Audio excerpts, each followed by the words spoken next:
Céline Labbé, donc j'ai 50 ans. Je suis éducatrice spécialisée depuis 30 ans. Alors, je m'appelle Karima Saou, j'ai 27 ans. Je suis originaire de Saint-Étienne. J'ai ouvert il y a 1 an et demi cette cantine végétarienne qui s'appelle numéro 10. Je m'appelle Sonia Gasmi, donc j'ai 36 ans, je suis née à Chavanoz, donc dans l'Isère, le Nord-Isère plus précisément. Je suis enseignante actuellement donc, en sciences médico-sociales sur Bron. Et avant ça, j'ai été 13 ans assistante sociale. Je suis actuellement aussi élue municipale et assesseure au tribunal pour enfants du Rhône. Kébira Saoudi, j'ai 28 ans. J'habite dans un quartier populaire depuis l'âge de mes 8 ans. Je suis actuellement en reprise d'études, en licence professionnelle où j'étudie donc, la licence technico-commerciale dans une agence de transport de marchandises spécialisée dans le transport frigorifique. Bonjour, donc je m'appelle Karima, j'ai 30 ans, je suis designer. Donc j'ai créé ma marque de maroquinerie donc, qui s'appelle Isli. Et à côté de ça, je travaille pour des marques de prêt-à-porter et de cosmétiques. Je suis basée à Paris, mais je viens souvent en Lorraine, là où je suis née, pour pouvoir être inspirée pour mes nouvelles créations et pouvoir me reposer et revenir à mes sources. La double culture, c'est ce à quoi je suis issue en fait. Voilà, hein. Moi j'ai mes parents qui sont nés sur une autre terre, en Kabylie, donc l'Algérie, qui a une histoire particulière avec la France, hein, comme tout le monde le sait. Et double culture, c'est culture que mes parents m'ont transmise. Et puis c'est la culture qu'ils ont trouvée dans ce pays-là. Et puis comment est-ce qu'ils se sont appropriés ces choses-là.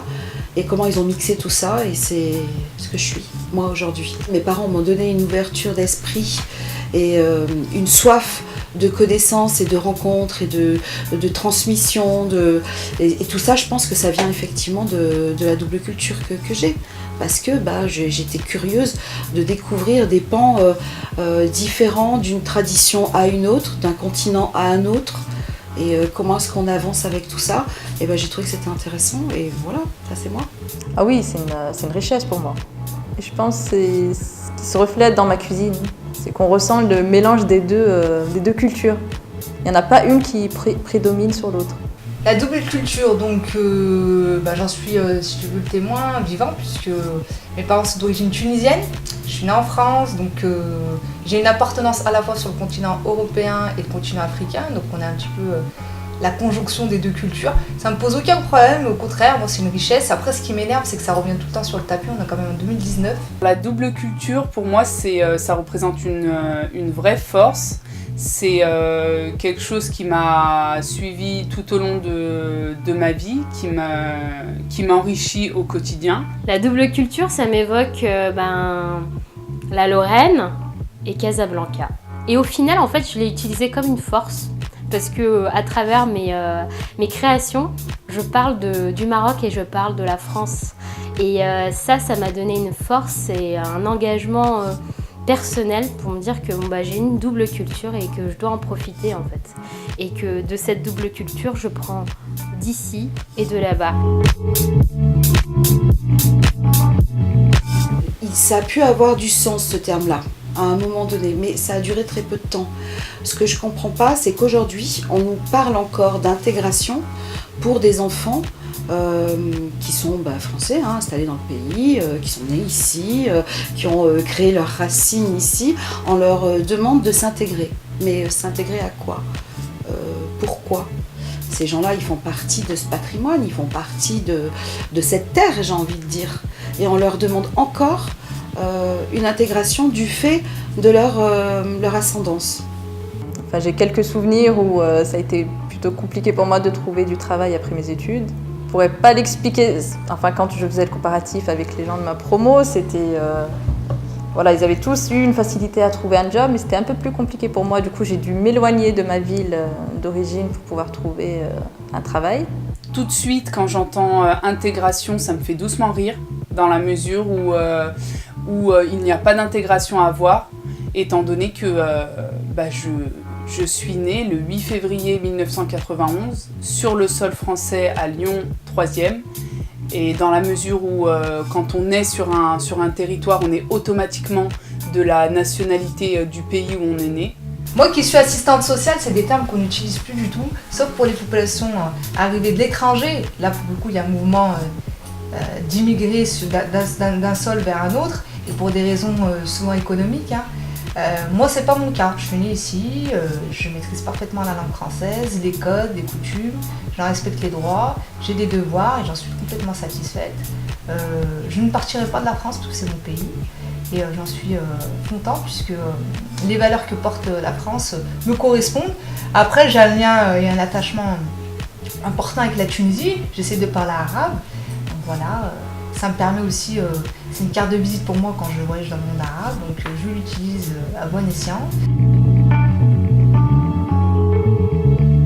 Moi, quand j'étais adolescente, j'étais jeune fille, dans les années 80, on parlait pas de beurette, hein. Ça n'existait pas. Enfin, en tout cas, moi, j'ai jamais entendu. C'est effectivement beurre au sens très large, garçon et fille. Aujourd'hui, ce terme-là, qu'est-ce qu'il m'évoque ? Ben, il m'évoque forcément des filles issues de l'immigration, enfin, en tout cas, dont les parents sont issus de l'immigration. Pour moi, c'est vraiment une fille facile en fait. Tu vois, la fille maquillée, la fille vulgaire, la fille un peu provoque, qui parle fort. Beurette, donc connotation très péjorative pour moi, dans la mesure où c'est entre guillemets l'image de la cagole maghrébine, avec une image, en plus l'image de cette cagole maghrébine, elle est d'une exubérance sans nom, elle est écervelée. Si tu veux, la sémantique, elle a évolué, certes. Après, aujourd'hui, dire que Nabila, stéréotype de la bimbo, c'est la beurette, ça veut peut-être dire que c'est une simplette, d'accord ? On n'a pas trouvé d'autres mots parce qu'encore une fois, on veut ethniciser. Nabila correspond effectivement à un stéréotype de l'arabe, entre guillemets, prostituée, d'accord ? Mais en aucun cas, le terme beurette est associé à ce type de fille à l'époque. Il a évolué, donc attention quand on utilise ces termes-là. Je trouve que c'est un peu dommage d'utiliser ce terme qui devient maintenant, je pense qu'il va rentrer dans le dictionnaire. C'est un peu dommage parce que c'est vraiment... Ouais, c'est comme si on donnait une mauvaise image quoi à l'origine, c'est-à-dire beurette, donc elle, c'est une nana qui a une origine, du coup, ok, eux ils sont comme ça, d'accord, point. On stigmatise des choses aujourd'hui qui sont autour du foulard, qui en fin de compte au niveau sociétal sont minimes. On exagère un phénomène qui, certainement pour des raisons politiques et parce que on veut diaboliser un peu certaines choses. Il n'empêche que moi le foulard ça m'évoque pas du tout l'intégrisme, ça m'évoque pas ça. Non, pour moi la femme dans l'islam que moi je vois, c'est des femmes fortes, c'est des femmes battantes, tu vois, c'est des femmes qui sont bosseuses. Et au contraire, en fait, je vois pas la soumission dont ils parlent, je la vois jamais. Et en fait, je connais pas un seul cas de femme voilée qui a été forcée. Je connais que des femmes qui au contraire, des fois c'était leurs parents qui étaient contre, mais elles qui avaient fait le choix de porter le voile. Le voile, ça intéresse qui au final ? Qui est-ce que ça dérange dans l'espace public ? Si ce n'est une minorité, une poignée de personnes qui font entendre leur voix. La majorité parle d'une même voix, ça veut dire on veut une France forte, une nation unie, plurielle, avec un récit commun, du travail et une entente. C'est tout ce qu'ils veulent les gens. Ce qu'il faut dire, c'est que la religion, ça ne regarde que la personne en question.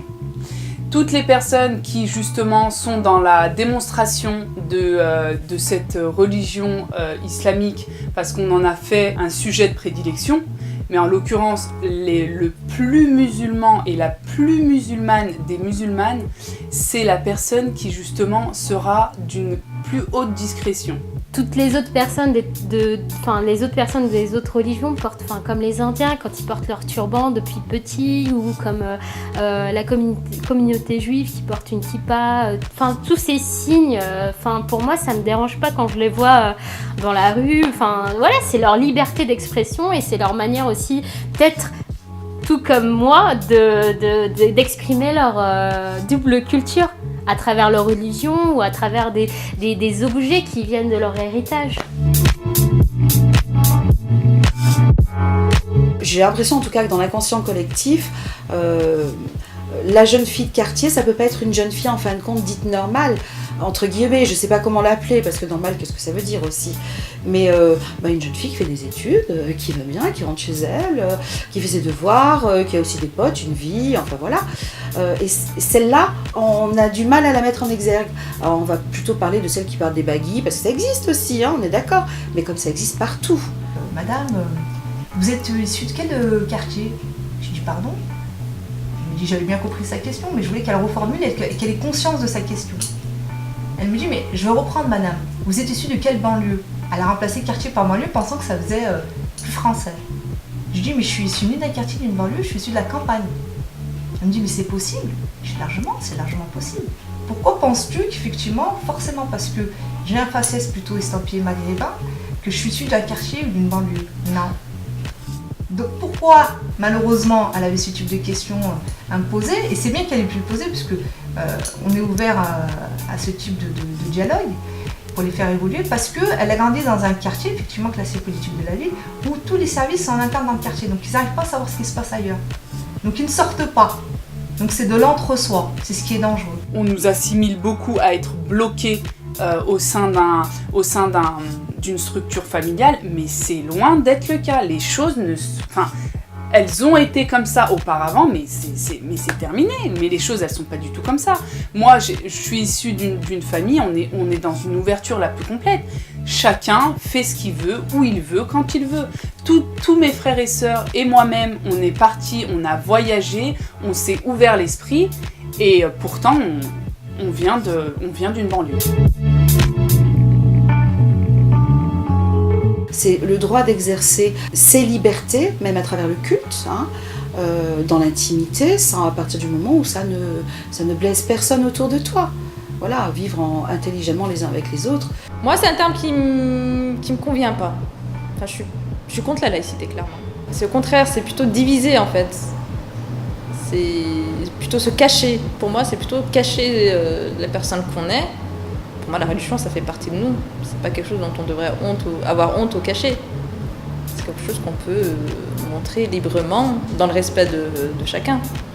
Il y a d'autres pays où la laïcité n'existe pas et il y a une très très bonne entente entre les communautés. Hein. La laïcité, c'est une loi qui permet de vivre ensemble et permet de pratiquer sa religion librement. Voilà. Et le meilleur exemple pour moi de la laïcité, c'était la Syrie où j'avais été en 2009. Et là où tout le monde pratiquait sa religion sans problème, sans se poser de questions. Je pars du principe qu'on est dans une démocratie et que chacun devrait vivre comme il l'entend, mais avec le respect qu'il y a l'autre en fait à côté. L'autre, c'est moi, toi, vous. Être française, pour moi, c'est laisser les gens vivre comme ils l'entendent, tout en respectant les valeurs communes, tout en respectant, si tu veux, un cadre commun qui permet de vivre ensemble. De la part d'un bon nombre de Français, je ne suis pas française. Je souhaite me sentir absolument française, mais je suis confrontée à un environnement sociétal qui me rappelle chaque jour que je ne le suis pas. Donc c'est compliqué. Je sais pas c'est quoi être française en fait, parce que j'ai peur de pas rentrer dans les normes au final et de me dire française c'est ça. Non mais tu l'es pas, parce que au final t'es marocaine aussi. Moi, ce qui est paradoxal, c'est que je me sens plus française quand je suis à l'étranger. Quand on pose la question de d'où tu viens, je dis que je suis française. Mais en France, quand on pose la question d'où tu viens, je dis que je suis algérienne. C'est aimer le pays dans lequel je suis, jouir de toutes les libertés que j'ai au sein de ce pays en étant consciente de ces libertés. C'est la liberté d'expression, c'est la liberté aussi d'être femme, voilà. Et puis je penserai aussi, ça me fait penser à Rachita qui est décédée il n'y a pas longtemps, qui chantait Douce France dans les années 80, et moi ça me parlait vachement tout ça.